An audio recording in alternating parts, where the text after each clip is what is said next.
क्योंकि जब आप तैयारी कर रहे होते हैं, पूरी ईंधन बर्न कर रहे होते हैं, तो आपको एक एग्जॉस्ट भी चाहिए होता है। It's not a job which normally people से। अब वो जॉब नहीं है, सेवा है, तो किसकी सेवा? सोसाइटी की सेवा, समाज की सेवा। और अगर आपको कोई कहता है कि आप समाज से कट जाएं, हट जाएं, छोड़ दें और बिल्कुल अलग हो जाएं, तो ये एक अंतर्विरोधी मुद्दा हो जाता है। Hi, today we are talking about a particular issue where लोग बोलते हैं कि आईएएस की तैयारी करनी है तो सब कुछ छोड़ना पड़ता है, सबको त्याग करना पड़ता है। कई बार तो मुझे हंसी भी आती है क्योंकि इतने सालों में जो मैंने सक्सेसफुल कैंडिडेट को देखा उनमें कुछ ऐसा था नहीं। ऑफकोर्स आप भी अगर आप सोच रहे हैं कि आईएएस की तैयारी करनी है तो आपके पास भी बहुत सारी चीज़ें आएंगी, एडवाइसेस आ रही होंगी कि आपको ये करना चाहिए, आपको ऐसे नहीं होना चाहिए, आपको ये कपड़े नहीं पहनने चाहिए, आपको ऐसा खाना नहीं खाना चाहिए, ऐसे दोस्तों के साथ नहीं घूमना चाहिए, ये किताबें पढ़नी चाहिए, इत्यादि इत्यादि। कुछ ऐसा लगता है अगर सब उन एडवाइसेस को इकट्ठा कर दिया जाए तो कोई ऐसे ही एक व्यक्ति पैदा हो जाएगा जिसको हम आईएएस कहेंगे। कि ऐसा कुछ भी नहीं होता है कि आप बहुत कुछ ऐसे काम की कल्पना करने लगे जो किसी ने नहीं किया हो, कभी नहीं किया हो, कहीं नहीं किया हो, वो सारे काम अगर आप कर दें तो आप आईएएस बन जाएंगे। देखिए, आप आईएएस बनते किस लिए? आप आईएएस बनते हैं इस देश की जो एक विशेष अमृत काल से हम गुजर रहे हैं उसमें सेवा करने के लिए, समाज सेवा के लिए। जो लोग इसमें उपेक्षित हैं उनको बढ़ावा देने के लिए, देश का विकास करने के लिए, कुल मिलाकर के आपको इस समाज के लिए, सेवा के लिए आपको एक बहुत बड़ा दायित्व दिया जाने वाला है। ध्यान रहे कि ये जो सिविल सर्विसेज है इसमें सर्विसेज बहुत इम्पॉर्टेंट वर्ड के रूप में हमारे सामने है। It's not a job which normally people से। अब वो जॉब नहीं है, सेवा है, तो किसकी सेवा? सोसाइटी की सेवा, समाज की सेवा। और अगर आपको कोई कहता है कि आप समाज से कट जाएं, हट जाएं, छोड़ दें और बिल्कुल अलग हो जाएं, तो ये एक अंतर्विरोधी मुद्दा हो जाता है। ऐसा कुछ नहीं करना होता। मैं आपको बताना चाहूँगा, इसमें थोड़ी बहुत आप मॉडरेशन कर सकते हैं।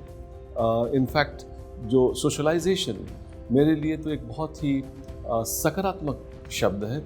इसमें बहुत सारी ऊर्जा है, बहुत सारे सुझाव हैं, बहुत सारे पॉजिटिव एनर्जी है जो आपको आपके सोसाइटी से आपको मिल सकती है। और मैं चाहता हूँ कि आप पहली बात तो अपने ग्रुप है, जो आपकी सोसाइटी है, परिवेश है, उनको ध्यान से चुनें। क्योंकि जब आप तैयारी कर रहे होते हैं, पूरी ईंधन बर्न कर रहे होते हैं, तो आपको एक एग्जॉस्ट भी चाहिए होता है।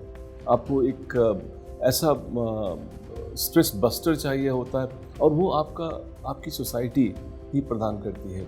सोशलाइजेशन आजकल बहुत ज़्यादा, आप जानते होंगे कि वो इलेक्ट्रॉनिक हो गई है।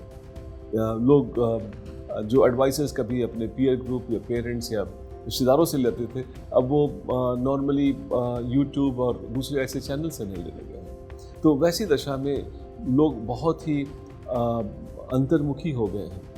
लेकिन ध्यान रखें, जिस जॉब के लिए आपका चयन किया जा रहा है उस जॉब में समाज से आपकी संवेदनशीलता, समाज के प्रति आपकी जागरूकता और समाज के साथ आपका संबंध एक बहुत ही महत्वपूर्ण मुद्दा बन जाता है। तो इट इज़ वेरी इम्पॉर्टेंट कि आपको अगर मुझसे पूछा गया कि इम्पॉर्टेंस ऑफ सोशलाइजेशन क्या होगा, तो मैं तो ऐसा मानूंगा कि socialization is also a part of the total preparation that you are doing. हाँ, उसमें सोशलाइजेशन कैसे करें, किन से करें, कहाँ करें, इस पर आपको ध्यान देना है। मैं बहुत बड़ी संख्या में ऐसे लोगों को मिलता हूँ इंटरव्यू के समय में जिनकी हॉबी ही होती है सोशलाइजेशन या talking to elders, talking to kids. सबसे बहुत कुछ सीखने को मिलता है। अगर कुछ नहीं तो उनके अनुभव से सीखें, उनकी समस्याओं से सीखें। और जब भी आपको अवसर मिलता है तो आपसे ये अपेक्षा रहती है कि वैसे अवसर में आप जाकर के उनके लिए कुछ कर पाएँ। तो socialisation it is not only for using them as your stress buster, but socialization is also to know the society that you are being hired for. एक बहुत ही विशेष प्रकार की सोसाइटी है हमारी। इंडिया बहुत ही स्पेशल कंट्री है जहाँ पे इतनी डाइवर्सिटी है, इतनी विविधता है, इतने सारे कल्चर, इतने सारे रिलीजन, इतने सारे लैंग्वेज और इतने सारे हमारे वैल्यू सिस्टम्स हैं। और उन सब से मिलकर के एक खूबसूरत सी चीज़ बनती है India, Indian culture, Indian society.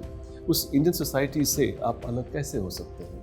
I think socialisation एक ऐसा प्रोसेस है जो कि आपको न केवल वैसे समय में सहयोग प्रदान करता है जब आपको उनकी सबसे ज़्यादा ज़रूरत है, जब आप एक एग्ज़ाम की तैयारी में स्ट्रेसफुल कंडीशन से गुजर रहे हैं, बल्कि ये आपको उस भूमिका के लिए, उस समय के लिए भी तैयार करता है जब आप एग्ज़ाम में सक्सेसफुल होकर के सेवा करने जा रहे होते हैं। तो you would get to know as to the society that you going to interact और work for. It's a very big opportunity for you to stay connected to the society. Socialisation का रूप अलग हो सकता है, मॉडरेशन हो सकता है, लेकिन बिल्कुल ही सोसाइटी से अलग होकर के, विरक्त होकर के अगर आप तैयारी कर रहे हैं, that is not something which I would recommend for. Keep your socialization and also consider this as an important event of your total game plan for which you're working now and ultimately going to serve the society. My best wishes, everyone.